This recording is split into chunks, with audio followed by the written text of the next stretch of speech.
The author must return to the village of Alk. The stars are calling him back. The story has a sense of dread and terror throughout. This is a horror story. I love stories like this because they don't rely on jump scares or cheap thrills. Instead, they focus on creating a creepy atmosphere that lingers in your mind long after you finish reading it. So let's start at the beginning with our main character. Our unnamed narrator is a junior astronomer who lives in a modern city. Although he doesn't really seem to have much of a life outside of his work, we get hints that he's fairly young and also that he's kind of an outcast. The story starts off with the narrator talking about how when he was younger he would read adventure books about exploring the desert. These stories represent a stark contrast to the real world he lives in now. Exploring the desert isn't something you can just pick up and do when you feel like it.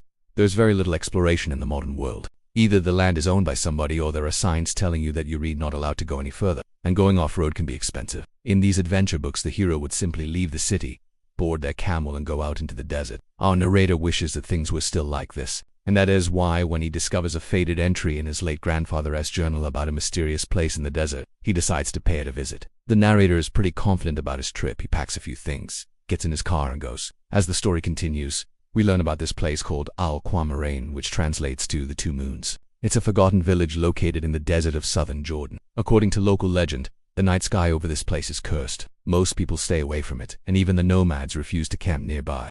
They say that the stars speak there, but never kindly. Although these warnings intrigue the narrator, he doesn't really take them seriously. He wants to see these supposed wonders for himself. This attitude of intellectual arrogance is another quality that makes our characters so relatable. How many of us have tried to convince ourselves that something supernatural couldn't possibly happen to us, or that even if it did, it wouldn't be our fault? The trouble is that unlike most stories, this one doesn't use this sort of thinking to create suspense, because here the narrator actually does end up meeting the supernatural, and there is no witty banter or playful flirting involved. Instead, the encounter is genuinely frightening. So when the narrator arrives in the village, he begins to set up camp. For some reason, he decides to pitch his tent next to a half-destroyed mosque, which seems like a bad idea since nobody's lived here for decades. It's a bit unrealistic that no animals live here either. Where there's water, there will be animals. I'm sure there are still plenty of insects and reptiles living here, even if there aren't any permanent residents. The whole place gives off a feeling of unease, like it's just waiting for someone to leave so that it can swallow them whole. But the narrator ignores these feelings and sets up camp anyway.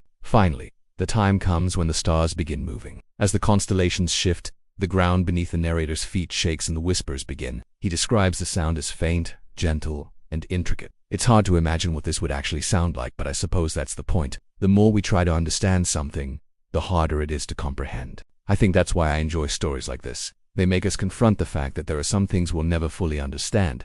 Then the star formations begin to spell out messages. At first, they just formed the narrator's name, but then they begin to spell out the word RU, which means return in English. This is clearly a message for the narrator, but it's hard to say exactly what it means. Is it a warning, an order, an invitation? At this point, the story could have ended. The mere appearance of a message like this would probably drive most people insane. But this isn't the case. The author chooses to press on and discover what happens next. And I'm glad he did, because the story only gets crazier as the night goes on.